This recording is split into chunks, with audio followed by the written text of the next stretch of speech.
नमस्कार, नेशन 24 में आपका स्वागत है। मैं नीरज।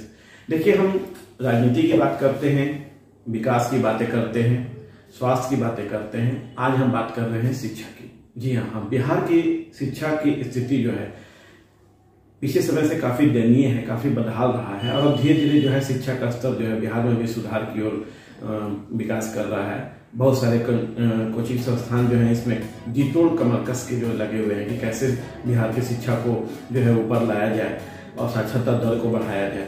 सरकार भी इनके सहयोग से इनको सहयोग करके जो है इस चीज को बढ़ाने में लगातार प्रयासरत है। इसी क्रम में अभी हम मौजूद हुए हैं स्वाट कॉमर्स संस्थान में, जो जहाँ पे बच्चे जो हैं आते हैं, शिक्षा ग्रहण करते हैं और विकास की नई गाथा, शिक्षा की नई गाथा लिखते हैं। इसी क्रम में अभी हमारे साथ मौजूद हुए हैं डॉक्टर कुमार पीयूष राज, जो बिहार रत्न और बिहार विभूति से सम्मानित हैं और शिक्षा पे अलग जगा रहे हैं। इस पूरे पटना के जितने भी छात्र छात्राएं इनके पास पहुंचते हैं।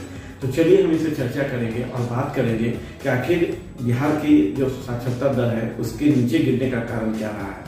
अब जो स्थिति बन रही है, धीरे धीरे शिक्षा की ओर लोग बढ़ रहे हैं, उसका कारण क्या रहा है और कैसे जो है यहाँ से जो लोग शिक्षा के लिए बाहर जाते हैं उन्हें रोका जाए और कैसे शिक्षा का बेहतर प्लेटफॉर्म, बेहतर जैसे कोटा है, बेंगलोर है, पुणे है, उसको बिहार को कैसे बनाया जाए। इन सारी चीजों पर भी हम इनसे चर्चा करने जा रहे हैं। तो चलिए हम मुखातिब होते हैं और बात करते हैं डॉक्टर कुमार पीयूष राज से इन सारे चीजों पे और हम लोग बात करते हैं। नमस्कार सर, मेरा पहला सवाल सर कि स्वाट कॉमर्स एक नाम है, एक पहचान है पूरे पटना में छात्र छात्राओं के बीच, स्टूडेंट्स के बीच और उनके गार्जियन के बीच भी। कैसे इसकी शुरुआत हुई और आज कहाँ किस मुकाम पे है? इसकी शुरुआत 2014 में मैंने किया था, एक छोटे से रूप से 10x8 का रूम था, 4 बेंचेज होते थे। उसे शिक्षा के अलग जगाना मैंने शुरू किया और धीरे धीरे धीरे ये कारोबार बढ़ता गया और आज बिहार के नंबर 1 कोचिंग सेंटर में हम लोग आ रहे हैं। बिहार के कई टॉपर्स स्वाट कॉमर्स के द्वारा दिया गया और इस तरह से धीरे धीरे धीरे शिक्षा की अलग जग रही।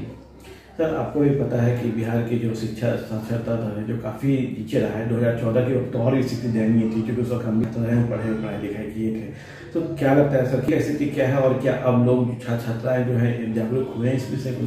देखिए, शिक्षा को लेकर छात्र छात्राएं काफी जागरूक हैं, लेकिन सरकार के द्वारा जो शिक्षा पॉलिसी अपनाई गई है वो बेहतर नहीं है।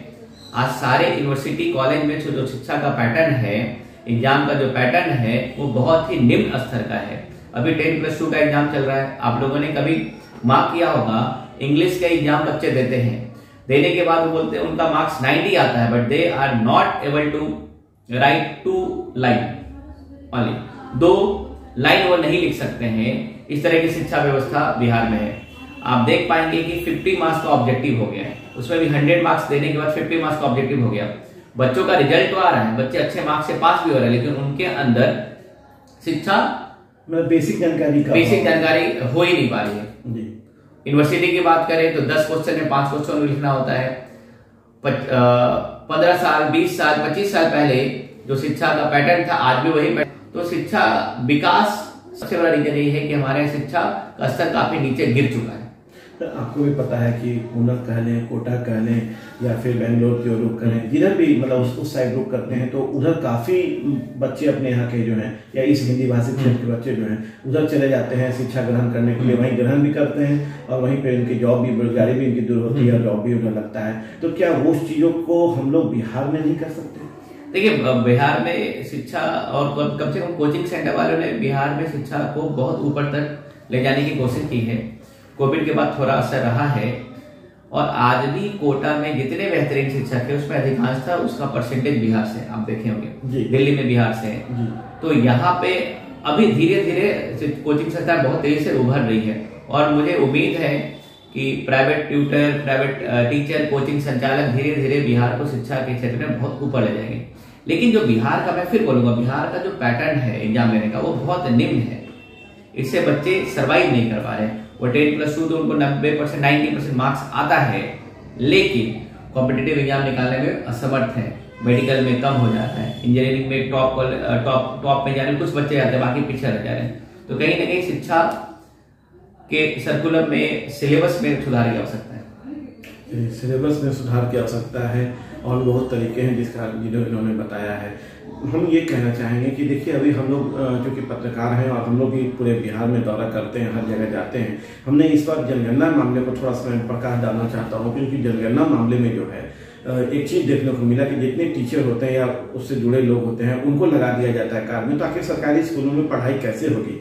वो बच्चे जिनको प्रतिदिन पढ़ना है, मिड डे मील के लालच में है, चाहे जैसे भी हैं, वो आते हैं शिक्षा ग्रहण करने के लिए, पर जनगणना में चले जाने के कारण जो है टीचर पढ़ा नहीं पाते। क्या ये उचित है या इसका कोई और मार्ग सरकार को ढूंढना चाहिए? देखिए, नीतीश कुमार का जो शासन काल रहा, सारे क्षेत्रों में विकास हुआ है, विकास दिखता भी है कम ज्यादा, लेकिन शिक्षा के क्षेत्र में विकास एकदम नहीं हुआ है।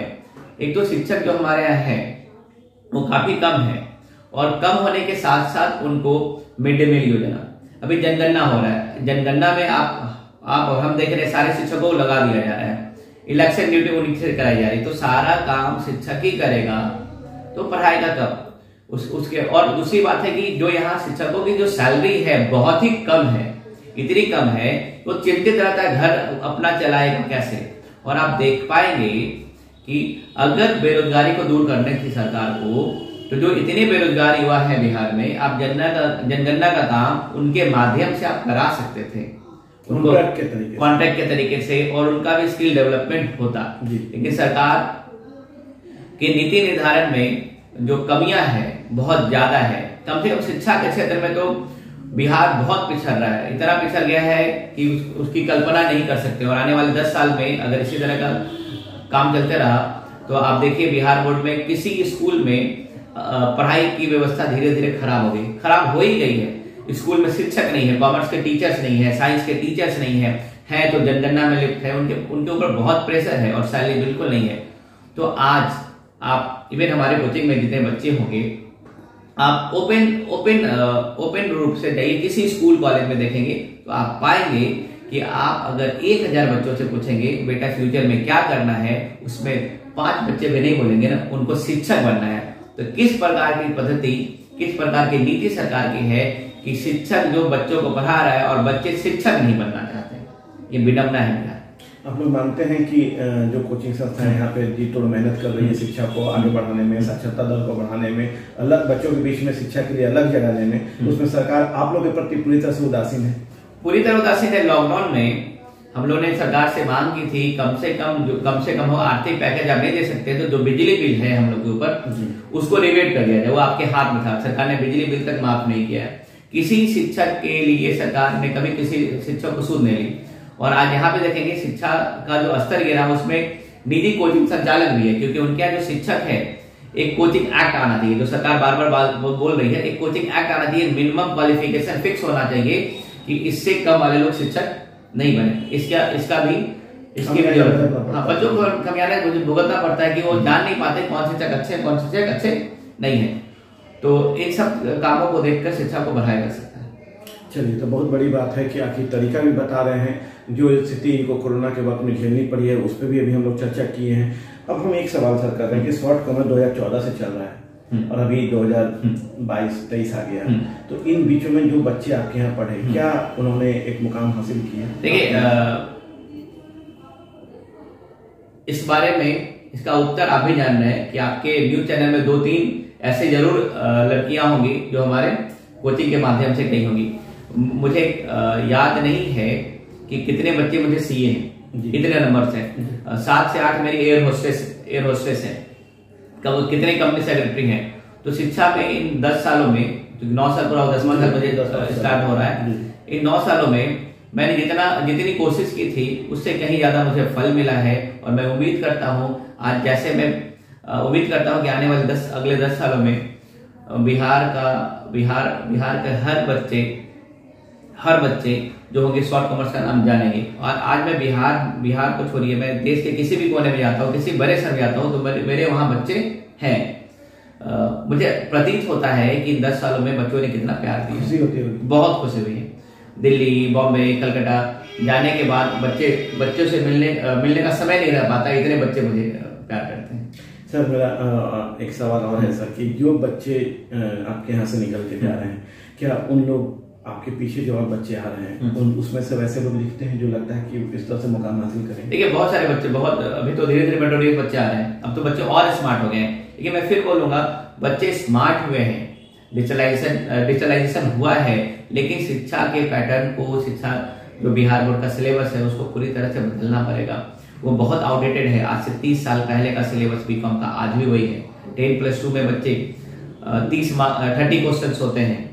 30 क्वेश्चन में आप देखोगे कि 30 क्वेश्चन है, लिखना 15 को है। इतना ऑप्शन देने के बाद बच्चे अच्छे से पढ़ नहीं पाएंगे, क्योंकि बच्चों को हम लोग क्या बना रहे हैं, कमजोर बना रहे हैं। शिक्षा का जो स्तर है वो धीरे धीरे गिरते जा रहा है। इसमें कहीं ना कहीं पूरी तरह से बिहार बोर्ड दोषी है। एक चर्चा चल रही थी जब हम लोग बातचीत कर रहे थे सेमेस्टर की, ये क्या है? शिक्षा को और सुदृढ़ करने के लिए, जो पहले 1 साल में एग्जाम होता था, अब पूरे यूजीसी का गाइडलाइन है कि हम लोग 6 महीने में सेमेस्टर करेंगे। और पाटलिपुत्र यूनिवर्सिटी इस बार से सेमेस्टर सिस्टम करने जा रही है। हाँ, पूर्णिया यूनिवर्सिटी करने जा रही है, पटना यूनिवर्सिटी ने पहले से कर रखा है। तो ये शिक्षा के जगत में एक अच्छा सा कदम है। बशर्ते कि यहाँ भी ऑनेस्टी ली जाए, क्योंकि अभी जो एग्जाम होता है वो बस खाना पूर्ति होता है। प्रैक्टिकल जो पेपर्स हैं, मैथ है, अकाउंटेंसी है, उसमें प्रैक्टिकल क्वेश्चन धीरे धीरे कम होते जा रहे हैं। इसमें सोचने वाली बात है कि केवल हम लोग पास बच्चों को नहीं करें, बच्चों को मार्क्स नहीं दें, उनके अंदर ज्ञान भी लाए।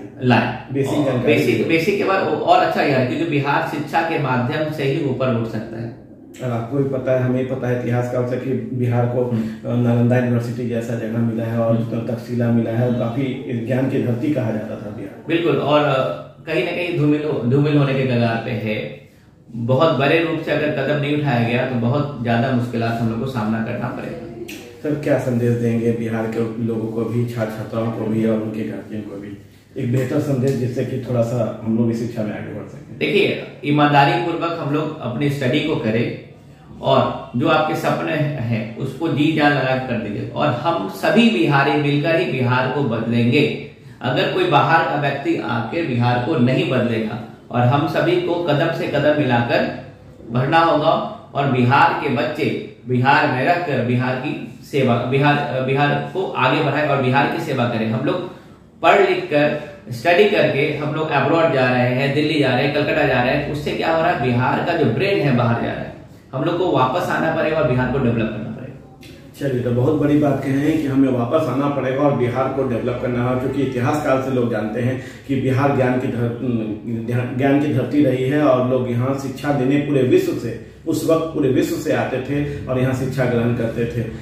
खैर, डॉक्टर पीयूष कुमार ने पीयूष राज सर ने जो है बहुत बेहतर ढंग से सारी बातों पे बातचीत की है। कैसे बदलाव हो सकता है उस पर चर्चा हुई, कैसे छात्र छात्राओं को डेवलप करना है, स्किल डेवलपमेंट उनका कैसे होगा इस पर चर्चा हुई, बाहर जो छात्र छात्राएं गए हैं उनका रेशियो क्या है उस पर चर्चा हुई, सारी चीजों पर चर्चा हुई। उन्होंने एक संदेश भी दिया है कि बिहार के लोग को बिहार में साथ मिलकर, एक हाथ मिला के जो है शिक्षा को आगे ऊपर उठाना पड़ेगा, तभी साक्षरता दर जो है बेहतर होगा, शिक्षा बेहतर होगा। और खासकर बेसिक जानकारी जो नहीं हो पा रहा है आज के छात्र छात्राओं को, वो निहायत जरूरत है, क्योंकि वो नहीं होगा तो साक्षरता दर बढ़ जाएगा, परसेंटेज मिल जाएंगे जो अभी दिख रहा है, पर बेसिक जानकारी नहीं होने के कारण आगे जाके वो फेल हो जाएंगे और कहीं ना कहीं मुंह की खानी पड़ेगी और बिहार बदनाम भी होगा। इन सारी चीजों के साथ जो है आप बने रहिए नेशन 24 के साथ, देखते रहिए नेशन 24 न्यूज। नमस्कार।